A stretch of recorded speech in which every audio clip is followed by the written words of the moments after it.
Hello everyone. आज के topic में हम जो बात करने वाले हैं वो है कंपोनेंट ऑफ फोर्स।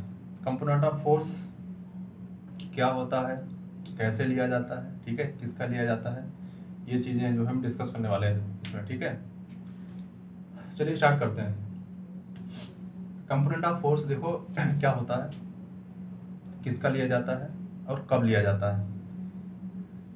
ये मोस्टली तो स्टूडेंट को पता नहीं होता है कंपोनेंट जो है किसका लिया जाता है, ठीक है, कंफ्यूज रहते हैं। तो हमेशा याद रखो कंपोनेंट हमेशा जो है वेक्टर क्वांटिटी का लिया जाता है। फोर्स क्या है, वेक्टर क्वांटिटी। इसीलिए हम हमेशा जो है पूरी फिजिक्स में कंपोनेंट हमेशा जो है फोर्स का देखोगे आप, फोर्स का लिया जा रहा है। और भी जो भी वेक्टर क्वांटिटी है उनका भी लिया जाता है, ठीक है। तो यहाँ पे फोर्स का कंपोनेंट है, ठीक है, हिंदी में कहते हैं बल के घटक, कंपोनेंट ऑफ फोर्स। तो ये है आपका जो है इंक्लाइंड प्लेन। इस इंक्लाइंड प्लेन पे जो भी बॉडी मूव कर रही है, ठीक है, उस पे जो लगने वाले फोर्स हैं, किस पे, बॉडी पे, इंक्लाइंड प्लेन पे नहीं, ठीक है। इंक्लाइंड प्लेन पे जो बॉडी मूव कर रही है उस बॉडी पे जो फोर्स लग रहा है उस फोर्स का कंपोनेंट लेते हैं। तो फोर्स का कंपोनेंट तो लेंगे, ठीक है। कंपोनेंट कब लेना है, कब किस कंडीशन में लेना है। फोर्स तो दे दिया गया, ठीक है, फोर्स तो लग रहा है, कैसे कैसे पता चलेगा हमें कब लेना है, ठीक है, वो देखो। कुछ बातें हैं, स्टेप बाय स्टेप मैं बताने जा रहा हूँ, ठीक है, सारी बातें ध्यान से सुनना। सबसे पहले चेक करो जो भी इंक्लाइंड प्लेन है उसमें थीटा गिवन है कि नहीं। थीटा गिवन है, ठीक है, एक बात क्लियर होगी कि इंक्लाइंड प्लेन का जो है थीटा गिवन है।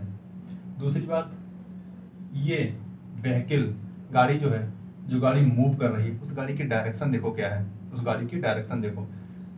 डायरेक्शन बहुत इंपॉर्टेंट है, ठीक है, डायरेक्शन बहुत इंपॉर्टेंट है। अभी पता चल जाएगा डायरेक्शन क्यों इंपॉर्टेंट है। सबसे पहले थीटा देखा, थीटा के बाद अब जो है व्हीकल जो मूव कर रहा है, ठीक है, उसकी डायरेक्शन देखो।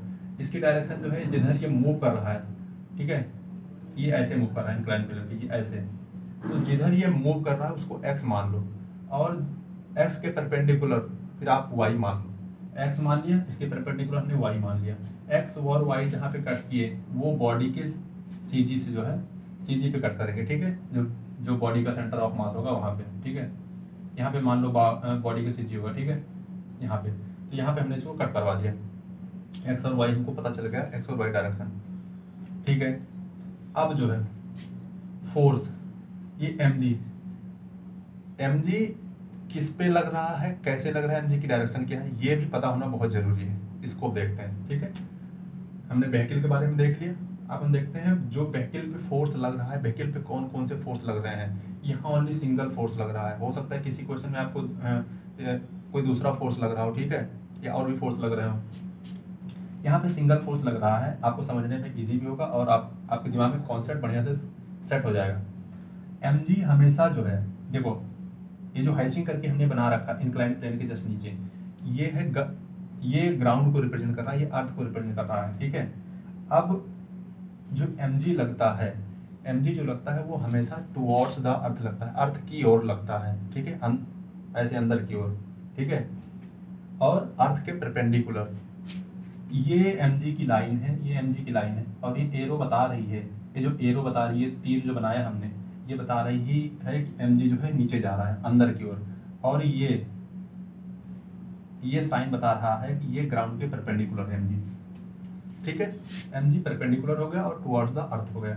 अब एम जी की डायरेक्शन ऐसे मत लगा देना, ऐसे मत लगा। कुछ लोग एम जी की डायरेक्शन जो है इंक्लाइंड प्लेन सामने आया, एम जी की डायरेक्शन को गलत लगाना शुरू। एम जी किस पे लग रहा है, ये आपका व्हीकल पे लग रहा है, ठीक है, सारा फोकस व्हीकल पे होना चाहिए आपका। एम जी व्हीकल पे लग रहा है और टुवर्ड्स द अर्थ लग रहा है, ठीक है, और अर्थ के परपेंडिकुलर लग रहा है। और अब एम जी की डायरेक्शन में कोई कंफ्यूजन नहीं। अब बात आती है कि एम जी का कंपोनेंट जो है किस डायरेक्शन पे लें, ठीक है। एम जी का अब देखो आ गई, मैंने इसलिए कहा था डायरेक्शन का बहुत बड़ा खेल है। डायरेक्शन हमने क्यों चूज करी थी, एक्स और वाई डायरेक्शन। एम जी जो है ना, ये एक वेक्टर क्वांटिटी, मतलब फोर्स एक वेक्टर क्वांटिटी है, और वेक्टर का कंपोनेंट किसी डायरेक्शन पे ही आप लोगे। वेक्टर का जो कंपोनेंट जब लेते हो, जो फोर्स का कंपोनेंट लोगे वो एक डायरेक्शन पे लोगे, या तो एक्स पे लोगे या वाई पे लोगे। सबसे पहले किसी एक पे लोगे, एक पे लेने के बाद फिर दूसरे पे लोगे, ठीक है। तो इसीलिए हमने जो है डायरेक्शन को चूज किया था। अब आपके दिमाग में बात समझ में आ गई होगी हमने डायरेक्शन क्यों चूज किया।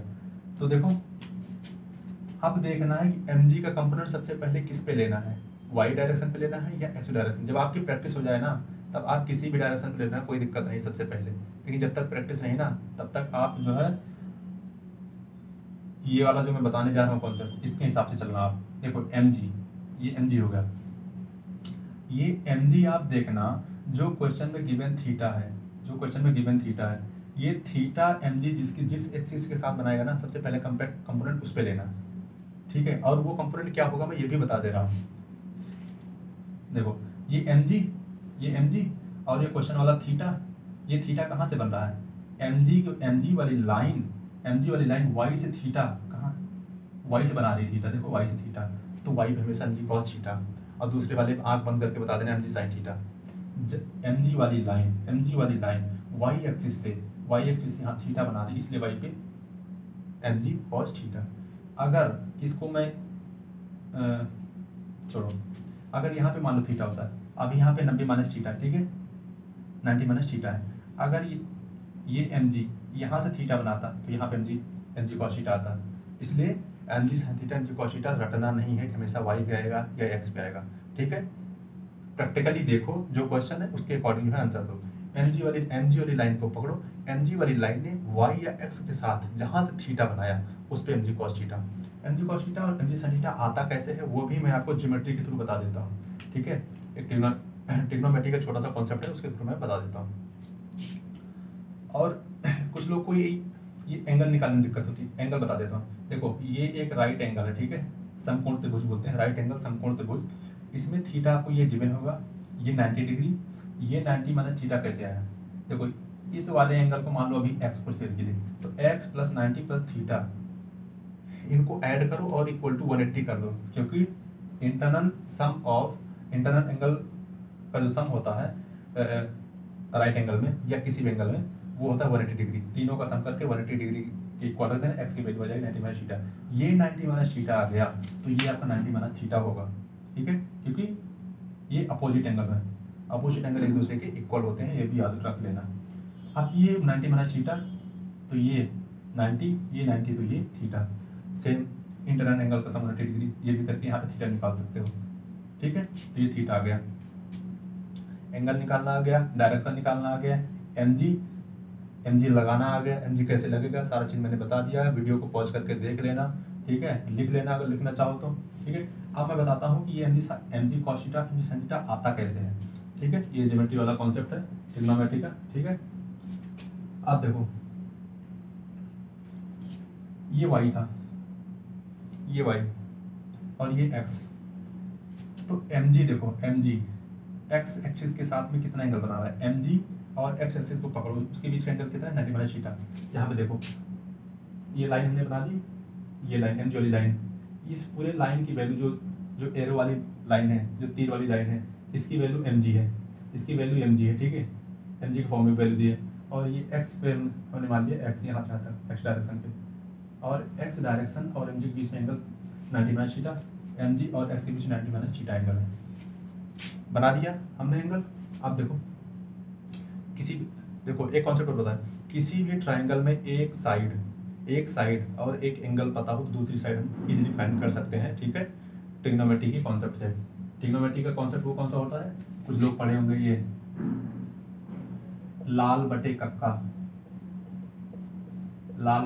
ये कॉन्सेप्ट होता है, ठीक है।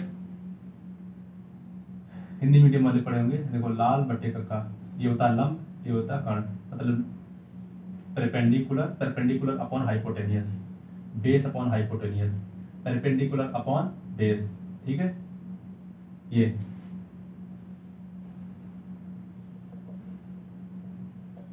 अब यहाँ बता देता हूँ मैं, ठीक है। देखो अब हमको ये साइड चाहिए, तो अब देखो ट्रिग्नोमेट्री में इसको ये कहाँ पे मिलता है हमको, बेस, देखो बेस अपॉन हाइपोटेनियस क्या बोलते हैं, base upon hypotenuse cos theta equal to क्या होता है, बेस अपॉन हाइपोटेनियस, ठीक है। तो cos थीटा लगा दें यहाँ पे, cos थीटा कितना है 90 minus theta, 90 minus theta, cos 90 minus theta equal to base mg, base upon mg, base कितना है x, बेस है ना ये बेस और ये mg, तो यहाँ पे x इक्वल टू हो जाएगा mg sine theta. Cos 90 minus theta को ट्रिग्नोमेट्री में साइन थीटा बोलते हैं। कॉस 90 माइनस थीटा को ट्रिग्नोमेट्री में साइन थीटा बोलते हैं। x equal to mg sine theta आ गया, mg साइन थीटा आ गया। सेम इसी तरह से, ठीक है, x डायरेक्शन पे निकल गया, सेम इसी तरह से y डायरेक्शन में निकाल लो, ठीक है। देखो ये y डायरेक्शन, ये mg की लाइन, ठीक है। इस लाइन की पूरे की वैल्यू mg है।